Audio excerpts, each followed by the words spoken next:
Hello everyone, welcome to my YouTube channel the Defence Academy. आज हम लोग discuss करने जा रहे हैं प्रेडिकेट के पार्ट्स को। कल हम लोगों ने डिस्कस किया था सब्जेक्ट के पार्ट्स को, जिसमें हम लोगों ने determiner, qualifier, head word, adjective phrase, इन सब के बारे में हम लोगों ने डिस्कस किया था। आज हम लोग जानेंगे प्रेडिकेट कौन कौन से पार्ट्स ऑफ स्पीच से मिलकर बनता है और उसकी सीक्वेंस क्या होती है। तो मैं आपसे रिक्वेस्ट करूँगा कि वीडियो को ध्यान से देखें, अंत तक देखें, और अगर ये कंटेंट्स आपको पसंद आ रहे हैं तो इसको लाइक करें और सब्सक्राइब करें। तो चलिए शुरू करते हैं। यहाँ पे मैंने कुछ चीज़ें पहले से ही लिख दी हुई हैं जिससे आपके समय का बचत हो सके और वीडियो थोड़ा शॉर्ट हो जाए। प्रेडिकेट्स के दो पार्ट होते हैं। हालांकि प्रेडिकेट सिर्फ वर्ब से भी बन सकता है, सिर्फ वर्ब का ही पार्ट, अगर सिर्फ वर्ब ही हो तब भी हम उसको प्रेडिकेट का भाग कह सकते हैं। लेकिन हमने ऑब्जेक्ट भी एक यहाँ पे लिखा हुआ है कि अगर ये वर्ब ट्रांजिटिव होगा तो ऑब्जेक्ट की हमें ज़रूरत पड़ेगी। आप जानते होंगे कि वर्ब दो तरीके के होते हैं, एक होता है ट्रांजिटिव वर्ब और दूसरा होता है इंट्रांजिटिव वर्ब। अब ये ट्रांजिटिव इंट्रांजिटिव वर्ब क्या होते हैं मैंने इसके पहले भी डिस्कस किया हुआ है, यहाँ पर भी मैं बता दूँ कि कुछ वर्ब्स ऐसे होते हैं जो अकेले अपनी मीनिंग को कंप्लीट नहीं करते, उनको एक ऑब्जेक्ट की ज़रूरत पड़ती है जिससे वो अपनी मीनिंग कंप्लीट कर सकते हैं। या यूँ कहें कि अगर कोई ऐसा वर्ब है जो अपनी मीनिंग को ट्रांसेंड करता है तो उसको हम ट्रांजिटिव वर्ब बोलेंगे, और जो अपनी मीनिंग को ट्रांसेंड नहीं करता, अपने आप में ही वो मीनिंग कंप्लीट रखता है, तो उसको हम इंट्रांजिटिव वर्ब बोलते हैं। राइट। अब जब वर्ब इंट्रांजिटिव होगा तो यहाँ पे ऑब्जेक्ट की ज़रूरत नहीं पड़ेगी, और वर्ब अगर ट्रांजिटिव होगा तो हमें ऑब्जेक्ट की ज़रूरत पड़ेगी। राइट। ऑब्जेक्ट को भी हम दो पार्ट में क्लासिफाई कर सकते हैं इनको, एक को इनडायरेक्ट ऑब्जेक्ट और दूसरे को डायरेक्ट ऑब्जेक्ट। यही सीक्वेंस होगा। अगर ये वर्ब आता है, ऑब्जेक्ट आता है, ऑब्जेक्ट में भी दो ऑब्जेक्ट आते हैं, तो यही सीक्वेंस होगा। वर्ब होगा, इनडायरेक्ट ऑब्जेक्ट होगा, डायरेक्ट ऑब्जेक्ट होगा। अगर सिर्फ ट्रांजिटिव वर्ब है, एक ही ऑब्जेक्ट आता है, तो वर्ब के पास एक ही ऑब्जेक्ट को रहने देंगे। ऐसे वर्ब जिनके दो दो ऑब्जेक्ट होते हैं उनको हम डाई ट्रांजिटिव वर्ब बोलते हैं। डाई ट्रांजिटिव वर्ब बोलते हैं। इन चीज़ों को याद रखिएगा। डाई ट्रांजिटिव क्या होता है, मोनो ट्रांजिटिव क्या होता है, इंट्रांजिटिव क्या होता है। अब यहाँ पे हम बात करते हैं इनडायरेक्ट ऑब्जेक्ट की। इनडायरेक्ट ऑब्जेक्ट बेसिकली ये होते हैं एनिमेट थिंग्स, या इसको लिविंग थिंग्स हम बोल सकते हैं। सामान्यतः यहाँ पे इनडायरेक्ट ऑब्जेक्ट में, अब इनडायरेक्ट ऑब्जेक्ट इसको क्यों बोलते हैं अभी बाद में हम लोग डिस्कस करेंगे, लेकिन इनडायरेक्ट ऑब्जेक्ट जो हम यूज करते हैं वहाँ पे लिविंग थिंग्स को ही ज़्यादातर यूज किया जाता है, और डायरेक्ट ऑब्जेक्ट में इनएनिमेट थिंग्स को यूज करते हैं, या यूं कहेंगे नॉन लिविंग थिंग्स को यूज करते हैं। ठीक है। कौन कौन से वर्ब्स हैं जो दो दो ऑब्जेक्ट को लेते हैं वो बाद में अभी फर्दर, अभी तुरंत इसके बाद से देखेंगे। लेकिन यहाँ पे हम जाने कि इनडायरेक्ट ऑब्जेक्ट ये लिविंग थिंग्स होते हैं, और डायरेक्ट ऑब्जेक्ट जो होते हैं नॉन लिविंग थिंग्स होते हैं, जिनका क्रम यही होता है। अगर इनका क्रम बदलेगा तो फिर उसके बाद से उसकी सिचुएशन दूसरी हो जाएगी, उसको भी हम लोग फर्दर डिस्कस करेंगे। तो यहाँ पे कुछ वर्ब्स हैं, सबसे पहले इन वर्ब्स के बारे में हम डिस्कस कर ले। वर्ब में और भी अगर हम डिस्कस करें तो कुछ वर्ब्स ऐसे होते हैं जिनको हम डूइंग की कैटेगरी में रखते हैं। डूइंग क्या होती है, ये चीज़ें ऐसे वर्ब्स होते हैं, ये ऐसे वर्ब्स होते हैं जिनको हमें करने की ज़रूरत पड़ती होती है, और ये टाइम कंज्यूमिंग होते हैं। यानी कि ऐसे वर्ब्स टाइम कंज्यूम करते हैं, टाइम टेकिंग होते हैं, डूइंग वर्ब्स। और कुछ वर्ब्स ऐसे होते हैं जो हैपनिंग होती हैं, हैपनिंग की कैटेगरी में रखते हैं। यानी कि ये ऐसे वर्ब्स होते हैं जिनमें ज़्यादा टाइम नहीं लगता, वो टाइम कंज्यूम नहीं करते हैं। राइट। तो हम देखेंगे इन वर्ब्स में कौन कौन से डूइंग है, कौन कौन से हैपनिंग वर्ब है। सबसे पहले आते हैं इन वर्ब्स के बारे में देखते हैं। ये वर्ब्स देखें कि इनके साथ ऑब्जेक्ट यूज हो सकता है या नहीं यूज हो सकता। एक चीज़ और भी ध्यान रखें, ऐसा नहीं कि जो वर्ब्स ट्रांजिटिव है और जो वर्ब्स इंट्रांजिटिव है, तो ट्रांजिटिव वर्ब के साथ साथ तो हम ऑब्जेक्ट लगा ही सकते हैं, इंट्रांजिटिव वर्ब के साथ ऑब्जेक्ट नहीं लगा सकते। लेकिन कुछ वर्ब्स ट्रांजिटिव ऐसे भी होते हैं जिनके साथ हम ऑब्जेक्ट रख भी सकते हैं, नहीं भी रख सकते। ध्यान रखिएगा इन चीज़ों को। जैसे अगर मैं कहूँ आई प्ले, ठीक है, तो यहाँ पर अपनी मीनिंग कंप्लीट हो जाती है। इसमें ऑब्जेक्ट चाहे तो रख सकते हैं या तो नहीं रख सकते। अगर रखेंगे तो क्या हो जाएगा, आई प्ले क्रिकेट, ठीक है। या अगर इसको दूसरे सेंटेंस बनाए, ही प्लेज गिटार, ठीक है। Monotransitive verb, he sings, present indefinite tense में, यानी कि ये फ्रीक्वेंसी इसको दिखाएगा। ही सिंग्स, वो गाता है, उसकी हैबिट को दिखाएगा कि वो गाता है। ही सिंग्स, अगर चाहे तो ऑब्जेक्ट भी लगा सकते हैं, he sings a song,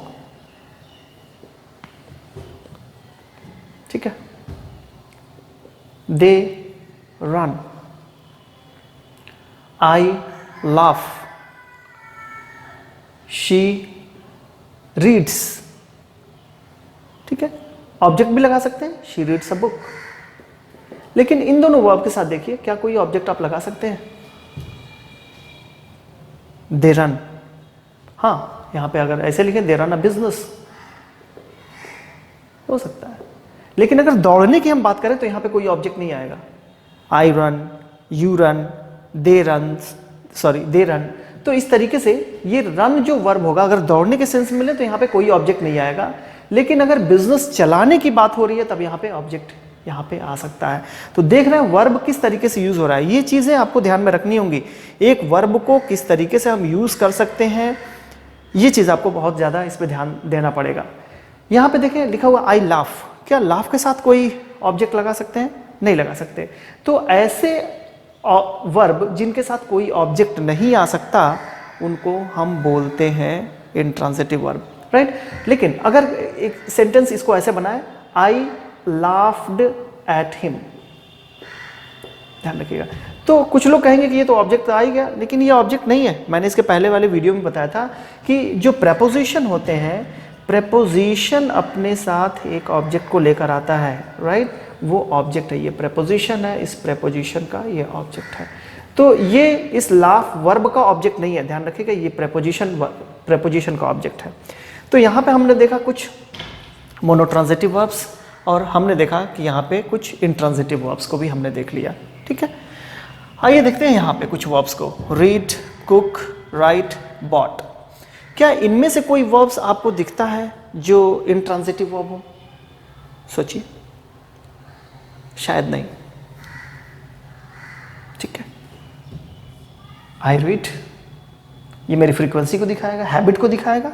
I read, मैं पढ़ता हूं, मेरी आदत हो सकती है पढ़ने की। बट आप इसको ऐसे भी लिख सकते हैं, आई रीड अ बुक। ही कुक्स या ही कुक्स फूड, दोनों तरीके से लिख सकते हैं। आई राइट या आई राइट अ लेटर, ये भी लिख सकते हैं आप। He bought a pen. इसमें कोई ऐसा वर्ब नहीं था जो इंट्रांजिटिवली यूज कर सकते थे आप। यहां पे ट्रांजिटिव आप यूज कर सकते हैं, राइट। इंट्रांजिटिव भी यूज कर सकते हैं, लेकिन कंप्लीटली इंट्रांजिटिव तरीके से आप इसको नहीं लिख सकते थे, जैसा कि यहां पे ये वर्ब था, राइट।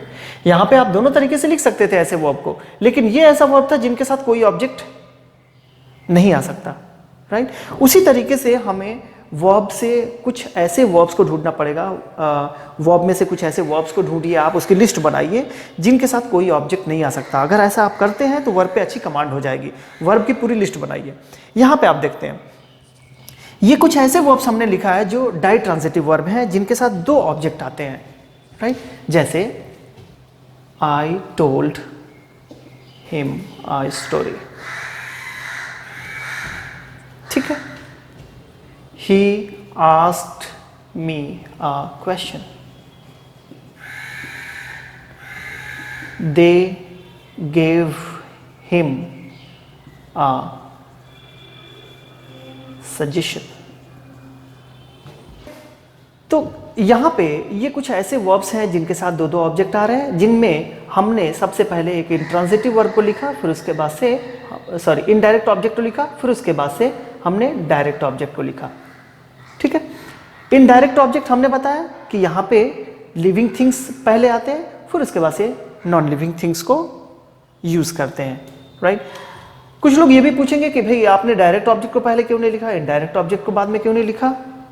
तो ऐसा भी कर सकते हैं, लेकिन ऐसा करने के लिए अगर ऐसा आप करते हैं, डायरेक्ट ऑब्जेक्ट को पहले और इनडायरेक्ट ऑब्जेक्ट को बाद में लगाते हैं, तो आपको इनडायरेक्ट ऑब्जेक्ट से पहले प्रेपोजिशन टू या फॉर को यूज करेंगे, उनके सेंस को ध्यान में रखते हुए। जैसे अगर हम इसी सेंटेंस को लिखें, आई टोल्ड स्टोरी, तो यहां पे टू को हमें यूज करना पड़ेगा, I told a story to him, not for, ध्यान रखिएगा।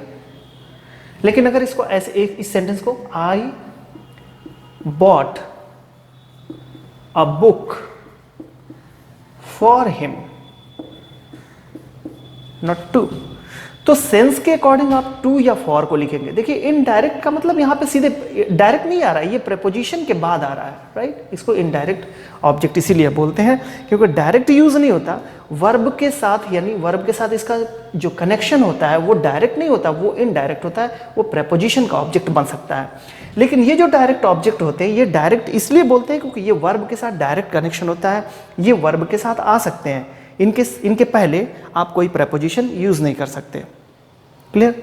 अब आते हैं इस वर्ब को, देखिए ये वर्ब कुछ ऐसे हैं जिनके साथ आप रन, यहां पर भी मैंने यूज किया, ध्यान रखिएगा, ऑब्जेक्ट मैंने यहां पे लगाया था, लेकिन यहां पे रन ये दौड़ने वाला है, तो यहां पे देख सकते हैं ये कुछ ऐसे वर्ब्स हैं जिनके साथ आप किसी भी ऑब्जेक्ट को नहीं रख सकते।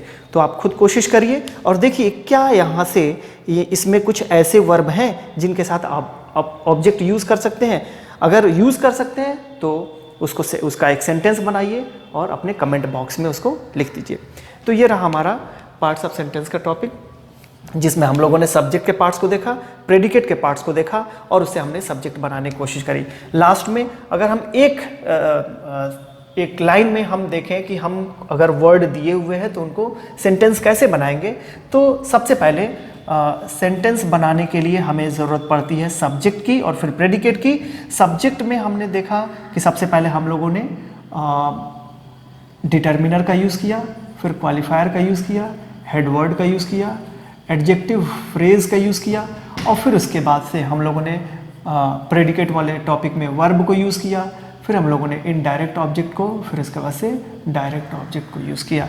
तो ये जो है ये आपका सेंटेंस का सीक्वेंस है। सेंटेंस में वर्ड ऑर्डर ऐसे ही रखेंगे तब आपका एक कंप्लीट सेंटेंस बनेगा। ठीक है, अब चलते हैं हम लोग इसके एक्सरसाइजेस की तरफ कि अगर हमें जंबल वर्ड्स दे दिए जाए तो उसको हम सेंटेंस कैसे बनाएंगे। क्वेश्चन को देखिए और इनको सॉल्व करने की कोशिश करिए। वर्ड ऑर्डर से रिलेटेड कुछ क्वेश्चंस हैं। मैं चाहूँगा कि वीडियो को थोड़ी देर के लिए आप पॉज करिए और फिर उसके बाद से अपने से पहले कोशिश करिए और फिर मैं इसको बताता हूँ आपको। चलिए, उम्मीद है कि आप लोगों ने इसको सॉल्व किया होगा। मैं इसके आंसर्स भी बता देता हूँ। आप सबसे पहले इस क्वेश्चन को देखिए, लिखा हुआ those withered flowers pretty in the वेस। ये क्वेश्चन जो है मैंने आपको बताया कि वर्ड इसके जम्बल्ड हैं, आपको एक सीक्वेंस में इनको रख के एक सेंटेंस बनाना है। तो अगर आप इस तरीके के क्वेश्चन अगर आपको मिलते हैं और आपको सेंटेंस बनाना हो तो सबसे पहले आप इसमें से प्रेडिकेट वाले सेक्शन को देख लीजिए, या सबसे पहले इसमें से वर्ब को देख लीजिए, इसमें से कौन सा एक्शन हुआ है। ठीक है, तो अगर इसमें देखें तो एक वर्ब है ये विदर्ड, तो वर्ब का सेक्शन आपको मिल गया, यानी प्रेडिकेट वाले सेक्शन मिल गए। विदर्ड का मतलब होता है मुरझाने से, ये पास्ट फॉर्म लिखा हुआ है। अब ये मुरझाया, इसमें अब देखेंगे कि कौन सी ऐसी चीज़ है जो मुरझा गई है, तो यहाँ पे फ्लावर्स की बात आ रही है, यानी ये नाउन है। अब फ्लावर्स के बारे में कोई ऐसा भी वर्ड है जो इसको मॉडिफाई कर रहा है? डेफिनेटली यहाँ पे देखेंगे प्रिटी फ्लावर्स, राइट। तो ये आपका हेड वर्ड हो गया फ्लावर्स, प्रिटी जो हुआ आपका क्वालिफायर हो गया, और फिर देखिए इनको यानी कि प्रिटी फ्लावर्स को डिटरमिन करने के लिए ये वर्ड है दोज। मैंने आपको बताया था दिस, दैट, दीज, दोज, ये डिटरमिनर के रूप में यूज़ किए जाते हैं। तो यहाँ पे देख सकते हैं, तो सबसे पहले दोज आप लिखेंगे, फिर उसके बाद से प्रिटी फ्लावर्स का यूज़ करेंगे और फिर यहाँ पे देखिए इन द वेस, इन द वेस जो है ये किसके लिए आया है, ये फ्लावर्स के लिए आया हुआ है, फ्लावर्स इन द वेस। इसका मतलब नाउन को मॉडिफाई कर रहा है, ग्रुप ऑफ वर्ड है, तो ये एडजेक्टिव फ्रेज होगा, ठीक है। और एडजेक्टिव फ्रेज जो आते हैं मैंने आपको बताया था कि ये नाउन के बाद आएंगे। तो कंप्लीट सेंटेंस जो आप लिखेंगे those pretty flowers in the वेस विदर्ड, राइट। चलिए सेकंड क्वेश्चन को देखते हैं। सेकंड क्वेश्चन में जो वर्ब है यहाँ पे लिखा हुआ है इज, यहाँ पे अ प्रोफेसर, और फिर यहाँ पे देखेंगे ब्रदर, यानी कि कोई है जो प्रोफेसर है। कौन है, तो ब्रदर है जो कि प्रोफेसर है, ठीक है। तो यहाँ पे ये प्रेडिकेट वाला सेक्शन आपको मिल गया। इज, ये भी हो सकता है इज ब्रदर या इज अ प्रोफेसर। तो कौन सा सेंटेंस होगा, आप मीनिंगफुल सेंटेंस लास्ट में बनाकर देख सकते हैं। तो यहाँ पे अगर देखा जाए ब्रदर के पहले ये जो वर्ड है हिज, ये डिटर्मिनर के रूप में यूज होगा, हिज ब्रदर, ठीक है। एक और भी वर्ड यहाँ पे दिख रहा है एल्डर। एल्डर कौन होगा, एल्डर ब्रदर, ठीक है ना, एल्डर ब्रदर। तो यहाँ पे ये आपका डिटर्मिनर हो गया, फिर एल्डर ये क्वालिफायर हुआ, और फिर ब्रदर आपका हेड वर्ड हो गया। यहाँ पे इन कोलकाता ये किसके लिए आ रहा है, यही जो भाई ये जो ब्रदर है वो कोलकाता में जो है वो प्रोफेसर है, ठीक है। तो यहाँ पे इन कोलकाता जो वर्ड आया हुआ है ये ब्रदर के लिए, यानी कि इस हेड वर्ड के लिए, नाउन के लिए आया हुआ है। तो ये एडजेक्टिव फ्रेज है, नाउन के बाद होगा। ये एल्डर जो है ब्रदर के पहले होगा, तो ये सेंटेंस बनेगा his Elder brother in Kolkata is a professor, ठीक है। नाउ थर्ड क्वेश्चन पे आते हैं। यहाँ पे देखिए फिर यहाँ पे एक वर्ब है इज आर ड्यूटी, ठीक है। टू पे, इन्फिनेटिव, इन्फिनेटिव मैंने बताया था नाउन के रूप में यूज होता है। तो यहाँ पे इस नाउन को सब्जेक्ट बना सकते हैं, टू पे। जैसे ही आप लिखते हैं टू पे, इसका मतलब पे करना। पे करना, क्या पे करना, टैक्सेस, टैक्सेस पे करना। तो ये इन्फिनेटिव है, ये सब्जेक्ट के रूप में यूज हो रहा है, और इसी को ये मॉडिफाई कर रहा है। इसको मॉडिफायर ऑब्जेक्ट हम बोलते हैं। तो ये जस्ट इसके बाद यूज किया जाएगा, मॉडिफायर ऑब्जेक्ट। टू पे एक इनकम्प्लीट सेंस है, टू पे व्हाट, द टैक्सेस। फिर उसके बाद से ये वर्ब आप यूज करेंगे और आर ड्यूटी। अब ये कंप्लीट सेंस बनेगा, to pay the taxes is our duty, ठीक है। ये जो वर्ब आपने लिखा आर ड्यूटी, ये भी देखिए ड्यूटी एक नाउन है, और आर जो है ये आपका पॉसेसिव एडजेक्टिव है जो नाउन के साथ आता है। मैंने आपको बताया था कि ये जो डिटर्मिनर है, राइट, जो डिटर्मिन करते हैं नाउन को, वो हमेशा उनके पहले लिखे जाते हैं। तो चाहे ये सब्जेक्ट के सब्जेक्ट के रूप में आप यूज़ कर रहे हो, चाहे ऑब्जेक्ट के रूप में यूज़ कर रहे हो, सीक्वेंस वही यूज़ होगा, ठीक है। फिर यहाँ पे देखें इन्फिनेटिव से ये भी क्वेश्चन है, टू वर्क इज। तो इज यहाँ पे प्रेडिकेट का सेक्शन होगा, वर्ब होगा। अब इज टू वर्क लिखें कि इज टू वर्शिप लिखें, तो आपने एक फ्रेज ये देखा होगा, to work is to worship.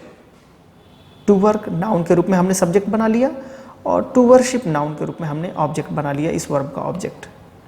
तो इस तरीके से सेंटेंस बना, to work is to worship. Now next question है, फिर इन्फिनेटिव से है, सेम वही क्वेश्चन आ गया, रिपीट हो गया है। चलिए नेक्स्ट क्वेश्चन देखते हैं, कीप्स वर्किंग अस हेल्दी। अब यहाँ पे देखें कीप्स जो है ये वर्ब है, प्रेडिकेट का सेक्शन है, व्हाट कीप्स। अब देखिए यहाँ पे इस सेंटेंस को पूरी तरीके से देखेंगे तो हु का रिप्लाई, हु से क्वेश्चन नहीं करेंगे। हु से क्वेश्चन करेंगे तो मैंने बताया था कि कोई पर्सन यूज होगा, तो यहाँ पे कोई पर्सन है नहीं, तो व्हाट से हम क्वेश्चन करेंगे सब्जेक्ट को पाने के लिए, व्हाट कीप्स। तो वर्किंग कीप्स, काम करना हमें रखता है, कैसा रखता है, हेल्दी रखता है। तो वर्किंग को हम सब्जेक्ट बनाएंगे, वर्किंग, फिर इसके बाद से कीप्स अस, देन उसके बाद से healthy. Next, pleases singing me, इसको सेंटेंस बनाना है। तो यहाँ पे प्लीजेस जो है ये वर्ब है। अब यहाँ पे मी तो सब्जेक्ट बन नहीं सकता, ये ऑब्जेक्टिव कैसे आएगा, तो ये ऑब्जेक्ट के रूप में रहेगा। तो जाहिर सी बात है ये जो जिरंड जो यूज़ किया गया है सब्जेक्ट के रूप में, हम इसको सब्जेक्ट बनाएंगे। सिंगिंग प्लीजेस मी, यानी सिंगिंग हमें खुश रखता है। फिर इसके बाद से लिखा हुआ है द लेडी क्राइड ओल्ड। अब देखिए यहाँ पे क्राइड वर्ब है, इसके बाद से हम ओल्ड रखें, ऑब्जेक्ट रखें या ना रखें, अब ये सेंटेंस आप बना के खुद देख सकते हैं। द लेडी क्राइड ओल्ड, ये कोई मीनिंगफुल सेंटेंस नहीं है, तो ये ओल्ड जो है वो लेडी को मॉडिफाई करेगा, यानी ओल्ड लेडी के पहले आएगा, सेंटेंस बनेगा the old lady cried. Next sentence है फ्यू डांस गर्ल्स। मैंने फ्यू के बारे में बताया था, डिटर्मिनर के रूप में यूज़ करते हैं। डांस्ड यहाँ पे वर्ब है, यानी कि प्रेडिकेट वाला पार्ट आपको मिल गया। गर्ल्स को आप सब्जेक्ट बनाएंगे, फ्यू गर्ल्स डांस्ड, फ्यू पहले रखेंगे, डिटर्मिनर ये नाउन के पहले आएगा, फ्यू गर्ल्स डांस्ड।